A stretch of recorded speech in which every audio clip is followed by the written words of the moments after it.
இன்னைக்கு இந்த வீடியோவில் எந்த விஷயத்தை பற்றி பேச போகிறோம் அப்படின்னு சொல்லிட்டு கேட்டோம் அப்படின்னா, தமிழ்நாட்டை சுற்றி வந்துட்டு பல போலி சாமியார்கள் அப்படின்றவங்க இருக்காங்க இல்லையா? அப்பப்போ வந்துட்டு பார்த்தோம் அப்படின்னா, அந்த மழை பெஞ்சா காளான் வந்துட்டு எப்படி முளைக்குமோ அந்த மாதிரி வந்துட்டு முளைச்சிக்கிட்டே தான் இருக்காங்க அப்படின்னே சொல்லலாம். ஸோ எக்கச்சக்கமான சாமியார்கள் இருந்தாலும் அவங்க எல்லாத்துக்குமே எங்கள் அண்ணன் தாண்டா தலைவர் அப்படின்ற மாதிரி இன்னைய வரைக்குமே அந்த போலி சாமியார்கள் லிஸ்ட்டில் தமிழ்நாட்டை பொறுத்த வரைக்கும் நம்பர் 1ல இருக்கிறது நித்யானந்தா தான் அப்படின்னே சொல்லலாம். ஸோ அப்படி வந்து எக்கச்சக்கமான போலி சாமியார்களை பார்த்துமே வந்துட்டு இந்த சமுதாயம் இருக்கு இல்லையா, அது வந்துட்டு இன்னும் திருந்தாமல் இருக்கிறது அப்படின்றது ஒரு வேதனையான விஷயம் அப்படின்னே சொல்லலாம். இன்னும் சொல்ல போனோம் அப்படின்னா வந்துட்டு திருடனா பார்த்து திருந்தலை அப்படின்னா திருட்ட ஒழிக்க முடியாது அப்படின்ற மாதிரி வந்துட்டு மக்களா பார்த்து திருந்தி இதெல்லாம் வந்துட்டு போய் நமக்கு வந்துட்டு இப்படி வந்துட்டு கடவுள் செய்யற விஷயத்த ஒரு மனுஷன் நமக்கு செஞ்சு கொடுத்துட முடியும் அப்படின்றது வந்துட்டு உண்மை அப்படின்ற விஷயம் இருக்கு இல்லையா, அதை வந்துட்டு நம்புறதை விட்டால் வழியே இது வந்துட்டு எப்படி சொல்றது, சமூகத்துல வந்து ஒழிக்கப்படாத ஒரு விஷயமா தொடர்ந்து நடந்துகிட்டே இருக்கும் அப்படின்னே சொல்லலாம். இப்போ வந்து ஏன் நம்ம இதை சொல்லிக்கிட்டு இருக்கோம் அப்படின்னு சொல்லி கேட்டோம்னா, எல்லாருமே கேள்விப்பட்டிருப்பீங்க இல்லையா, சென்னையில வந்துட்டு ஒரு ஸ்கூல்ல, அதுவும் அசோக் நகர் இருக்கு இல்லையா, அசோக் நகர்ல இருக்கக்கூடிய ஒரு கேர்ள்ஸ் ஸ்கூல்ல வந்துட்டு மகாவிஷ்ணு அப்படின்னு சொல்லக்கூடிய ஒருத்தர் பார்த்தோம் அப்படின்னா பரம்பொருள் அறக்கட்டளை அப்படின்ற பேர்ல வந்துட்டு ஆன்மீக சொற்பொழிவு அப்படின்றது வந்துட்டு நடத்தியிருக்காரு. அது வந்துட்டு பார்த்தோம் அப்படின்னா இன்டர்நெட் இருக்கு இல்லையா, இன்டர்நெட்ல வந்துட்டு வைரல் ஆனதுக்கு அப்புறமா முதலமைச்சர்ல இருந்து பள்ளி கல்வித்துறை அமைச்சர் வரைக்கும் எல்லாருமே கண்டனம் அப்படின்றத தெரிவிச்சதோட மட்டும் இல்லாம இனிமேல் ஸ்கூல்ஸ்ல இந்த மாதிரியான நிகழ்ச்சிகள் அப்படின்றத நடத்தக்கூடாது அப்படின்னு சொல்லிட்டு அந்த ஸ்கூல் இருக்கு இல்லையா, அந்த கேர்ள்ஸ் ஸ்கூல்ல இந்த நிகழ்ச்சி அப்படின்றத ஏற்பாடு பண்ணியிருந்த தலைமை ஆசிரியரான தமிழரசியை தூக்கி அடிச்சிருக்காங்க வேற ஒரு டிஸ்ட்ரிக்ட் அப்படின்னே சொல்லலாம். இதுல ஒரு ஷாக்கான விஷயம் என்ன அப்படின்னு சொல்லி கேட்டோம் அப்படின்னா, ஆன்மீக சொற்பொழிவு இருக்கு இல்லையா, அந்த ஆன்மீக சொற்பொழிவை கொடுத்துக்கிட்டு இருந்த மகாவிஷ்ணு பார்த்தோம்னா பல வருஷங்களுக்கு முன்னாடி வந்துட்டு ஒரு பிரபல தொலைக்காட்சியில் வந்துட்டு ரொம்ப பாப்புலரா போய்கிட்டு இருந்த அசத்தப்போவது யாரு அப்படின்ற நிகழ்ச்சி இருக்கு இல்லையா, அந்த நிகழ்ச்சியில ஸ்டாண்ட் அப் காமெடியனா இருந்த ஒரு பையன் தான் இந்த பையன் அப்படின்ற நியூஸும் இப்ப வெளியாயிருக்கு அப்படின்னே சொல்லலாம். ஸோ யார் இந்த பையன், அதை தாண்டி ஸ்டாண்ட் அப் காமெடியனா இருந்த ஒரு பையன் எப்படி இன்னைக்கு வந்துட்டு ஆன்மீக சொற்பொழிவு அப்படின்றதுக்குள்ள போனாரு, அது மட்டும் இல்லாம பார்த்தோம் அப்படின்னா இவருக்குன்னு சொல்லிட்டு பில்டப் பண்றதுக்காகவே தனியா வந்துட்டு ஒரு டீம் வச்சிருக்காரு அப்படின்னு சொல்றாங்க. சோ பல நிகழ்ச்சிகள் ஆரம்பிச்சு பல முக்கியமான அமைச்சர்கள் வரைக்கும் எல்லார் கூடயுமே இவர் இருக்கிற மாதிரியான போட்டோஸ் அப்படின்றதும் இப்ப ட்ரெண்ட் ஆகிட்டு இருக்கு. சோ இவரை சுத்தி பண்ணக்கூடிய பில்டப்புக்குலாம் இவர் ஒருத்தான ஆளா இல்லையா அப்படின்ற மாதிரி எல்லா விஷயங்களையும் தான் இந்த வீடியோக்குள்ள பேச போறோம். அதுக்கு முன்னாடி நம்ம சேனலுக்கு நீங்க புதுசா வந்திருந்தீங்க அப்படின்னா இதே மாதிரி அப்பப்ப அப்டேட்டா போயிட்டு இருக்கக்கூடிய விஷயங்கள், அது கரண்ட் அஃபேர்ஸா இருந்தாலும் சரி, பாலிடிக்ஸா இருந்தாலும் சரி, ஸ்போர்ட்ஸா இருந்தாலும் சரி, அப்பப்ப அப்டேட்டா போயிட்டு இருக்கக்கூடிய விஷயங்களை நீங்க தொடர்ந்து தெரிஞ்சுக்கணும் அப்படின்னு ஆசைப்பட்டீங்கன்னா மறக்காம சேனலை சப்ஸ்கிரைப் பண்ணிக்கங்க. சோ ஃபர்ஸ்ட் ஆஃப் ஆல் இந்த மகாவிஷ்ணு அப்படின்னு சொல்லக்கூடியவர் இருக்கார் இல்லையா, அவருக்கு வந்துட்டு திருப்பூர்ல ஒரு அறக்கட்டளை இருக்கு அப்படின்னு சொல்றாங்க. பரம்பொருள் அப்படின்னு சொல்லி பேர் வச்சு இயக்கிக்கிட்டு இருக்காரு அப்படின்னு சொல்லப்படுது.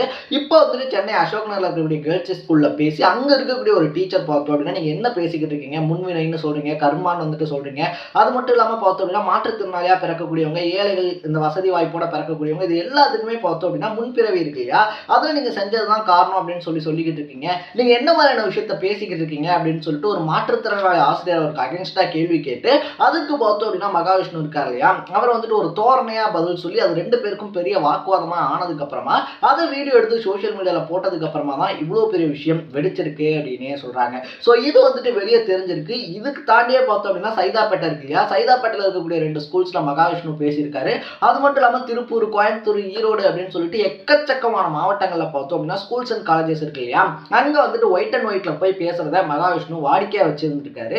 இந்த விஷயத்துல மாட்டினதுனாலதான் இது வெளியே வந்திருக்கு. பல கூட்டங்கள் பார்த்தோம் அப்படின்னா அவர் சைலண்டா பேசியிருக்காரு அப்படின்னு சொல்றாங்க. ஃபர்ஸ்ட் ஆஃப் ஆல் யார் தாண்டா இந்த மகாவிஷ்ணு அப்படின்னு சொல்லி கேட்டீங்க அப்படின்னு சொல்லி பார்த்தோம்னா, அசத்த போவது யாரு அப்படின்னு சொல்லி ஒரு நிகழ்ச்சி முன்னாடி டெலிகாஸ்ட் ஆகிக்கிட்டு இருந்துச்சு. அதுல மதுரை மகா அப்படின்ற பேர்ல பார்த்தோம் அப்படின்னா அவர் ஸ்டாண்ட் அப் காமெடி அப்படின்றத பண்ணிக்கிட்டு இருந்தாரு அப்படின்னு சொல்றாங்க.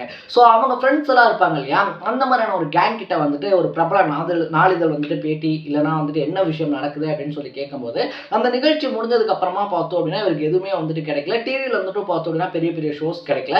இன்னும் சொல்ல போனோம்னா அந்த அசத்த போது யார்ல இருந்து வந்தவங்க தான் பார்த்தோம்னா ஈரோடு மகேஷ் இருக்கா இல்லையா, ஈரோடு மகேஷா இருந்தாலும் சரி, மதுரை முத்தா இருந்தாலும் சரி, இந்த மாதிரி பல ஜாம்பவான்கள் அதுல இருந்து தான் வந்தாங்க.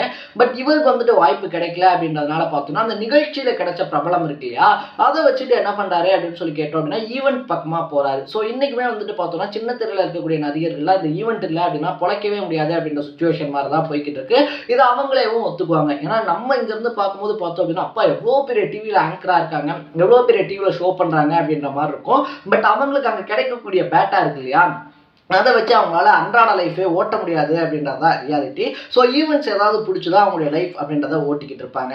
அதே மாதிரி தான் பார்த்தோம் அப்படின்னா இவங்களுக்கும் வந்துட்டு ஒரு டீம் அப்படின்றது வந்துட்டு கிடைக்கிறாங்க. ஸோ மதுரை மகா என்ன பண்ணுறாரு அப்படின்னு சொல்லி கேட்டோம்னா, நம்ம மகாவிஷ்ணு இருக்கார் இல்லையா, அவர் என்ன பண்ணுறாரு அப்படின்னு சொல்லி கேட்டோம்னா, அந்த நிகழ்ச்சியில் கிடைச்ச ஒரு ஃபேம் அதை வச்சுட்டு என்ன பண்ணுறாருனா ஈவெண்ட்ஸ் அப்படின்றத கொஞ்சம் கொஞ்சமாக பண்ணுறாரு.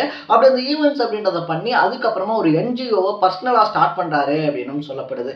ஒரு காலகட்டத்தில் பார்த்தோம் அப்படின்னா இந்த பேர் இருக்கு இல்லையா, அந்த பேர் வந்துட்டு எல்லாருக்கும் மறக்கிறாங்க. இவருடைய ஃபேமும் குறைய ஆரம்பிக்கும் போது இவருக்குன்னு சொல்லிட்டு ஒரு பிஆர் டீமை வந்துட்டு செட் பண்ணிக்கிட்டாரு அப்படின்னு சொல்லப்படுது. அப்படி ஒரு பிஆர் டீமை செட் பண்ணிட்டு பார்த்தோம் அப்படின்னா அவரே வந்துட்டு பில்டப் பண்ணிக்கிறது. அது மட்டும் இல்லாமல் பார்த்தோம்னா அன்பில் மகேஷ் இருக்கார் இல்லையா, அவர் கூட எடுக்க மாதிரியான ஃபோட்டோஸ் அப்படின்றதும் இப்போ ட்ரெண்ட் ஆகிக்கிட்டு இருக்கு. அதுக்கு அவரும் வந்துட்டு ஒரு விளக்கம் அப்படின்றத கொடுத்திருந்தாரு. டெய்லி அந்த 100 பேர் வந்து பார்க்குறாங்க, ஃபோட்டோ எடுத்துக்கிறாங்க, அதெல்லாம் யாருன்னு சொல்லி நான் பார்த்துக்கிட்டு இருக்க முடியும் அப்படின்னு சொல்லிட்டு அவர் கூட மட்டும் இல்லாமல் பல முக்கிய அமைச்சர்கள் கூடயும் மகாவிஷ்ணு இருக்கார் இல்லையா ஃபோட்டோ எடுத்திருக்காரு அப்படின்னு சொல்றாங்க. ஸோ இது எல்லாமே அந்த பிஆர் டீம் இருக்காங்க இல்லையா, அவங்க கொடுத்த ஐடியாஸ் தான். இது மட்டும் இல்லாமல் யோகா மாதிரியான விஷயங்கள் வந்துட்டு பல நிகழ்ச்சிகள் பல டிவிகள் இருக்கு இல்லையா, அதில் பண்ணுறதுக்கும் வந்துட்டு இவங்க கேட்டு இவர் இன்னும் அடுத்த 10 வருஷத்துல பாருங்க எங்க இருப்பாரு அப்படின்னு சொல்லிட்டு எல்லாம் பேசி ஓவர் பில்டப் பண்ணி ஒரு சில ஷோஸும் பண்ணியிருக்காங்க அப்படின்னு சொல்றாங்க. ஸோ இப்படி வச்சுக்கிட்டு தான் பார்த்தோம் அப்படின்னா அவரை சுற்றி வந்துட்டு அவரை மகான் ஆன்மீக பயணம் இருக்கு இல்லையா, ஆன்மீக பயணம் போறதுக்கான வழி அவர் தான் காட்டுவாரு அப்படின்னு சொல்லிட்டு ஒரு பில்டப்பான ஆளாவே வளம் வந்துகிட்டு இருக்காரு அப்படின்னே சொல்லலாம். ஸோ பல ஸ்கூல்ஸ் காலேஜஸ்ல பேசின மாதிரியே சென்னையில் இருக்கக்கூடிய அசோக் நகர் இருக்கு இல்லையா, அங்கேயும் போறாரு. ஒரு வீடியோ வேற வந்துட்டு இப்போ செம்ம ட்ரெண்ட் ஆகிட்டு இருக்கு அப்படின்னே சொல்லலாம். ஸோ அங்கே போய் ஸ்டேஜில் பேசுறதுக்கு முன்னாடி அந்த ஹெட் மாஸ்டர் இருப்பாங்க இல்லையா, அவங்ககிட்ட நான் என்ன பேசணும் அப்படின்னு சொல்லி கேட்கும்போது நீங்கள் என்ன வேணாலும் பேசுங்க அப்படின்னு சொல்லி அந்த ஹெட் மாஸ்டர் சொல்றாங்க. என்ன வேணாலும் பேசலாம் அப்படின்னா நான் என்ன வேணாலும் பேசிடுவேங்க, நான் வந்துட்டு என்ன பேசணும்னு சொல்லுங்க அப்படின்னு சொல்லி கேட்டு கிளாரிட்டிலாம் வாங்கிட்டு தான் அந்த ஸ்டேஜுக்கு போறாரு. ஸோ அப்படி போகும்போது பார்த்தோம் அப்படின்னா அங்கே இருக்கக்கூடிய குழந்தைகள் இருக்காங்க இல்லையா, அவங்கள்ட்ட வந்துட்டு கடவுள் வந்துட்டு கருணை மிக்கவர், எல்லாத்தையும் ஒரே மாதிரியா படைக்கணும் அப்படின்னு நினைச்சா அவர் பண்ணியிருக்கலாம். ஆனா ஏன் வந்துட்டு பண்ணல, ஒருத்தன் ஏழையா இருக்கான், ஒருத்தன் பணக்காரனா இருக்கான், ஒருத்தன் கண்ணு தெரியாம பிறக்கிறான், ஒருத்தன் மாற்றுத்திறனாளியா இருக்கான், இதெல்லாம் வந்துட்டு முன்ஜென்மம் இருக்கு இல்லையா, அதுல நீங்க செஞ்ச பிழை அப்படின்ற மாதிரி பேசுறாரு. இது வந்துட்டு அங்க இருந்து ஒரு மாற்றுத்திறனாளி ஆசிரியர் அவருக்கு கண் பார்வை இல்லை அப்படின்னே சொல்லலாம். ஸோ அவருக்கு வந்துட்டு பார்த்தோம் அப்படின்னா ரொம்ப பெரிய எரிச்சலை தருது, கோபத்தை வந்துட்டு ஏற்படுத்துது. அந்த சொற்பொழிவு நடந்துகிட்டு இருக்கும் போதே அவருக்கு அகேன்ஸ்டா கேள்விகள் அப்படின்றத எழுப்புறாரு. ஸோ தன்னம்பிக்கை பேச்சு அப்படின்னு தான் சொன்னீங்க இல்லையா, அரசு ஸ்கூல்ல வந்துட்டு கவர்மெண்ட் ஸ்கூல்ஸ்ல இந்த ஆன்மீக சொற்பொழிவு அப்படின்றதெல்லாம் நடத்தக்கூடாது அப்படின்னு வந்து அந்த டீச்சர் சொல்றாங்க. அதுக்கு வந்துட்டு எந்த சட்டத்திட்டத்தில் வந்துட்டு அப்படிலாம் சொல்லியிருக்கு, முதன்மை கல்வி அலுவலர் இருக்கார் இல்லையா, அவரை விட வந்துட்டு உங்களுக்கு அறிவா இருந்தாலும் சரி பவரா இருந்தாலும் சரி அதிகமா அப்படின்னு சொல்லிட்டு அவரை மிரட்டக்கூடிய துணியில வந்துட்டு கேட்கிறாரு. இத்தனை வருஷமா நீங்க சொல்லி கொடுத்த படிப்பை விட நான் வந்துட்டு பார்த்தோம் அப்படின்னா அவங்களுக்கு ஞானம் தரேன் அப்படின்னு சொல்லிட்டு அவருடைய பாயிண்ட் ஆஃப் வியூ தான் கரெக்ட் அப்படின்ற மாதிரியே பேசுறாரு. இது ரொம்ப பெரிய விவாதமா வெடிக்கும் போதும் கூட மற்ற டீச்சர்ஸ்லாம் இருப்பாங்க இல்லையா, அவங்க எல்லாருமே சேர்ந்து அந்த சண்டை போட்ட டீச்சரை தான் அமைதியாக்க முயற்சி பண்றாங்களே தவிர மகாவிஷ்ணுவை எதிர்த்து யாருமே பேசல அப்படின்னு சொல்லப்படுது. ஸோ இந்த கிளிப்பிங்ஸ் தான் வந்துட்டு பார்த்தோம் அப்படின்னா பயங்கரமா ட்ரெண்ட் ஆகுது. முதலமைச்சர்ல இருந்து பள்ளி கல்வித்துறை அமைச்சர் இருக்காங்க இல்லையா, அவங்க வரைக்குமே எல்லாரும் இந்த விஷயத்த பேச வச்சதோட மட்டும் இல்லாம பார்த்தோம்னா யார் இந்த மகாவிஷ்ணு அப்படின்னு சொல்லி தேடி அவரை அரெஸ்ட் பண்றதுக்கு அவரை போயிட்டு அவர்கிட்ட விசாரணை அப்படின்றதுக்கு நடத்துறதுக்கான முயற்சிகள்ல போகும்போது நம்ம குருஜி பார்த்தோம் அப்படின்னா இப்ப ஆஸ்திரேலியால இருக்காரு, அடுத்து சிங்கப்பூர் போறாரு, அப்புறமா இந்தியா வரும்போது இந்த விஷயத்த பத்தி பேசிக்கிறேன் அப்படின்னு சொல்லியிருக்காரு அப்படின்னு சொல்லிட்டு ஒரு உட்டாளங்களி விடப்பட்டிருக்கு அப்படின்னு சொல்லலாம். ஸோ கொஞ்ச நாளைக்கு முன்னாடியே பார்த்தோம் அப்படின்னா ஒரு காலேஜ் இருக்கு இல்லையா, ஒரு கேர்ள்ஸ் காலேஜ்ல வந்துட்டு ரீல்ஸ் பிரபலம் ஒருத்தரை கூட்டு போயிட்டு சீஃப் கெஸ்டா வச்சிருந்தாங்க. சீஃப் கெஸ்டா கூட்டு போறது அப்படின்றதுக்கு ஒரு சில தகுதியான வரைமுறைகள் அப்படின்றது இருக்கு அப்படின்னு சொல்லிட்டு நம்ம அந்த இஷ்யூ அப்பயே வந்துட்டு பேசியிருந்தோம்.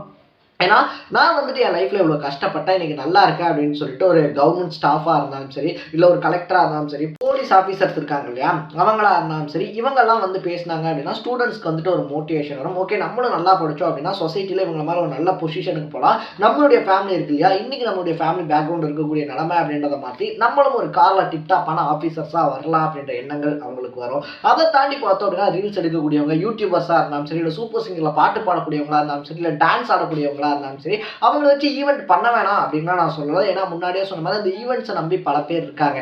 பட் அந்த மாதிரி இருக்கக்கூடிய ஷோஸ் இருக்கு இல்லையா, அது செலிப்ரேஷன்ல ஒரு பார்ட்டா இருக்கட்டும், முழுக்க முழுக்க அவங்களே கூப்பிட்டு வந்துட்டு பார்த்தோம் அப்படின்னா இன்ஃப்ளூயன்ஸ் பண்றது அப்படின்றது இருக்கு இல்லையா, அது ரொம்ப ஒரு தப்பான விஷயம் அப்படின்றதா என்னுடைய பாயிண்ட் ஆஃப் வியூ. இதை பத்தி உங்களுடைய பாயிண்ட் ஆஃப் வியூ என்ன அப்படின்றத கமெண்ட் செக்ஷன்ல போட்டு இதே மாதிரி அப்பப்போ அப்டேட்டா போயிட்டு இருக்கக்கூடிய விஷயங்கள் அது கரண்ட் அஃபேர்ஸாக இருந்தாலும் சரி பாலிடிக்ஸாக இருந்தாலும் சரி ஸ்போர்ட்ஸாக இருந்தாலும் சரி அப்பப்போ அப்டேட்டா இருக்கக்கூடிய விஷயங்களை நீங்க தொடர்ந்து தெரிஞ்சுக்கணும் அப்படின்னு ஆசைப்பட்டீங்கன்னா மறக்காம சேனலை சப்ஸ்கிரைப் பண்ணிக்கங்க. நாளைக்கு இதே மாதிரி இன்னொரு இன்ட்ரெஸ்டிங்கான வீடியோட சந்திக்கலாம். Bye by.